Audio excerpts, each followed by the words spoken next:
Hello guys, welcome back to my channel భవ్యతో ముచ్చట్లు.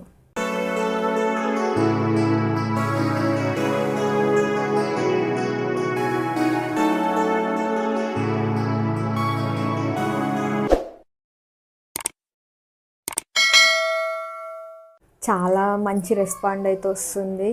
So ఇంకా మంచిగా సపోర్ట్ చేయండి. ఇంకా మంచి మంచి వీడియోస్ అయితే చేస్తాను. ఇంకా చాలామంది కూడా అక్క ఏమైంది అక్క, అసలు నీకు ఏమైంది అని యూట్యూబ్ కామెంట్స్లో కానీ ఇన్స్టాగ్రామ్ కామెంట్స్లో కానీ చాలామంది అయితే మెసేజ్ చేస్తున్నారు. వాళ్ళందరికీ అయితే నేనైతే ఆన్సర్ ఇవ్వాలి అనుకుంటున్నా. ఆల్రెడీ తమ్ముళ్ళు చూసే ఉంటారు కదా. హాస్పిటల్కి అయితే వెళ్ళాము, మొన్న అలా జరిగింది. హాస్పిటల్కి అయితే వెళ్ళొచ్చాక ఇంకా ఏమైంది అంటే సడన్గా నాకు మళ్ళీ లో బీపీ స్టార్ట్ అయిపోయింది. సడన్గా లో బీపీ పడిపోవడం, బీపీ అనేది బాడీ అంతా స్వెట్ రావడం, ఈజీగా చెమటలు రావడం, వాటర్లా కారిపోవడం, ఇంకా ఆఫ్టర్నూన్ ఇంకా ఈవినింగ్ టైంలో అయితే ఇంకా కళ్ళు తిరిగిపోవడం అలా స్టార్ట్ అయిపోయింది. నాకైతే చాలా నాకైతే చాలా భయం వేసింది. ఇంకోటి ఏంటంటే నాకు ఇది 8th మంత్, అంటే మన ప్రకారం అయితే నాకు 9 months, బట్ రిపోర్ట్ ప్రకారం అయితే నాకు ఇది 8th మంత్. డాక్టర్ చెప్పిన దాన్ని బట్టి డేట్ వరకే వాళ్ళు ఆపుతారు, మనం డెలివరీ చేయరు కదా. సో నాకైతే ఆల్మోస్ట్ పెయిన్స్ వచ్చేసినాయి. నేనైతే అనుకున్నా 8th మంత్లోనే డెలివరీ అయిపోతుందా, ప్రీ మెచ్యూర్డ్ బేబీ అని అయితే చాలా భయపడ్డా. కానీ అలా అయితే జరగలే. హాస్పిటల్కి వెళ్ళాక మేడం అయితే చెక్ చేసిన తర్వాత మేడం కూడా చెప్పింది డెలివరీకి రెడీ ఉంది బేబీ, నువ్వు ఇంకా కొన్ని డేస్ హోల్డ్ చేయాలి. సో హోల్డ్ చేయడానికైతే వాళ్ళు నాకు ఇంజెక్షన్స్, సెలైన్స్ ఇంకా పెట్టారు హాస్పిటల్లో. ఇంటికి వచ్చాక కూడా ఒక 2-3 days కంటిన్యూస్గా జరిగింది. సో మా డాడీ డాక్టరే కాబట్టి నాకు ఇంట్లో ఇంజెక్షన్స్, గ్లూకోజ్ అయితే పెట్టారు.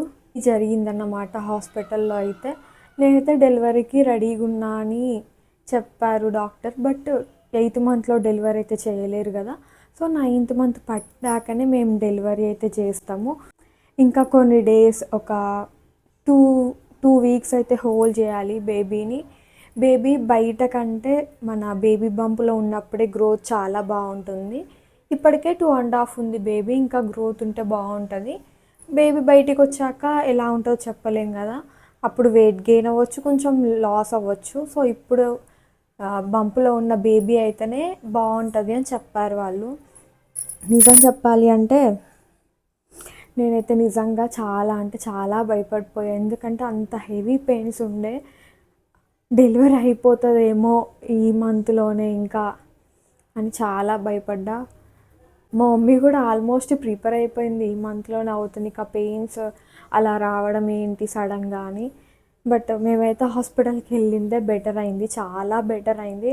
అసలు నేనేమనుకున్నా ఇంకా హెవీ పెయిన్స్ వచ్చాక వెళ్దాము, ఇప్పుడే ఎందుకు హాస్పిటల్కి వెళ్ళి, డాక్టర్ కూడా అదే చెప్తుంది కదా అని నేను అనుకున్నా. బట్ హాస్పిటల్కి అయితే వెళ్ళడమే బెటర్ అయిపోయింది. ఎందుకంటే బేబీని డెలివరీ కాకుండా హోల్డ్ చేసిందిగా, ఇంజెక్షన్స్ ఇచ్చింది. ఒకవేళ నేను కనుక హాస్పిటల్కి వెళ్ళకపోతే డెలివరీ అయ్యేదేమో. నాకు నిజంగా మైండ్ పోయేది, అసలు నాకు ఏం అర్థం కావట్లేదు అప్పుడైతే.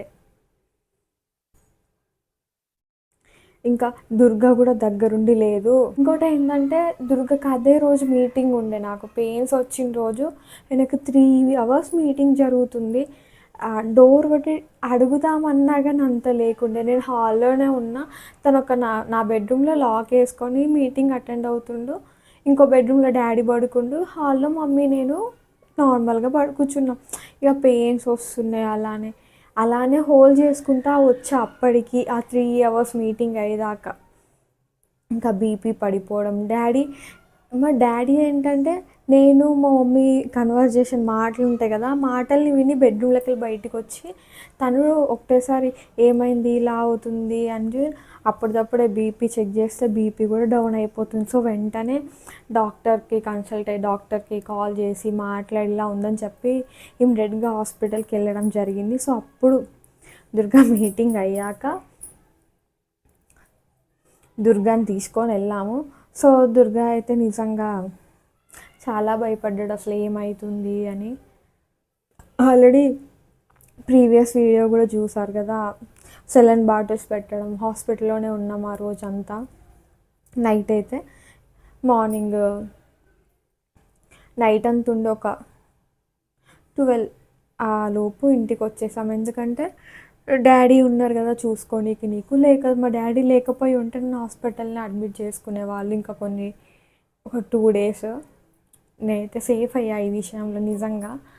ఇంట్లో ఒక డాక్టర్ ఉంటే నిజంగా చాలా యూజెస్ అసలు. ఇంకోటేంటంటే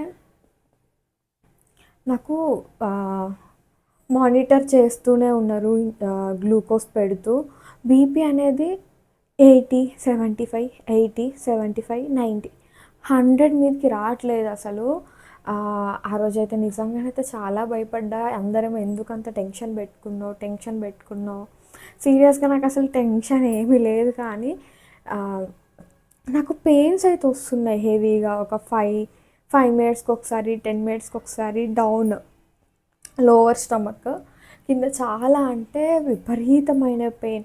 ఇంకోటి ఏంటంటే బేబీకి లూప్ పడింది చెప్పా కదా! Single loop, only single loop, double loop కాదు. సో, నాకు ఇంకా భయం వేస్తుంది ఏంటంటే ఆ లూప్ ఏమన్నా ఇబ్బంది అవుతుందా లోపట, మెడ చుట్టూ ఇలా టైట్‌గా ఉంటుందా. నాకు ఇప్పుడు ఏమనిపిస్తుందంటే నా స్టమక్ అంటే బేబీ కిందికి వెళ్ళడం వల్ల పెయిన్ వస్తుందా, లేకపోతే ఆ లూప్ అనేది మెడకి ఇట్లా టైట్ అయిపోయి ఆ పెయిన్ వస్తుందా, నాకు వస్తుందా అనేది నిజంగా నాకు అర్థం కావట్లేదు అసలు.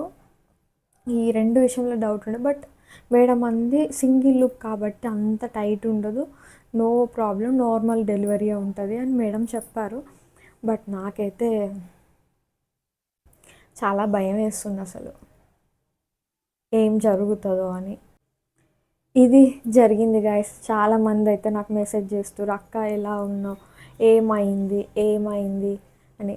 ఇప్పుడైతే నేను బాగానే ఉన్నా. ఆల్మోస్ట్ 1 వీక్ అయింది నేను హాస్పిటల్కి వెళ్ళి. మళ్ళీ వెళ్ళాలి. ఇంకా దుర్గా కూడా ఈరోజు హైదరాబాద్కి వెళ్ళాడు, తనకి ఏదో వర్క్ ఉందని. దుర్గా వచ్చాక హాస్పిటల్కి వెళ్తాను ఇంకా 2 డేస్లో. ఎందుకంటే భయం అనేది ఉంటుంది కదా. 1 వీక్ అయింది. సో మళ్ళీ నెక్స్ట్ చెకప్ వెళ్తా. సో నెక్స్ట్ చెకప్లో ఏం చెప్తుందో తెలీదు. మీరు నా ఛానల్ని సబ్స్క్రైబ్ చేసుకోండి, లైక్ చేయండి, షేర్ చేయండి, కొంచెం సపోర్ట్ చేయండి. ఇంకా నెక్స్ట్ అప్డేట్ నా నెక్స్ట్ వీడియోలో వస్తుంది చూడండి. ఎందుకంటే నేను 2 డేస్ తర్వాత హాస్పిటల్కి వెళ్తే అప్పుడు ఏమంటుందో డాక్టర్, అప్పుడైతే నేను మీతో షేర్ చేసుకుంటా. అంతవరకు సైనింగ్ ఆఫ్, భవ్యతో ముచ్చట్లు. బాయ్.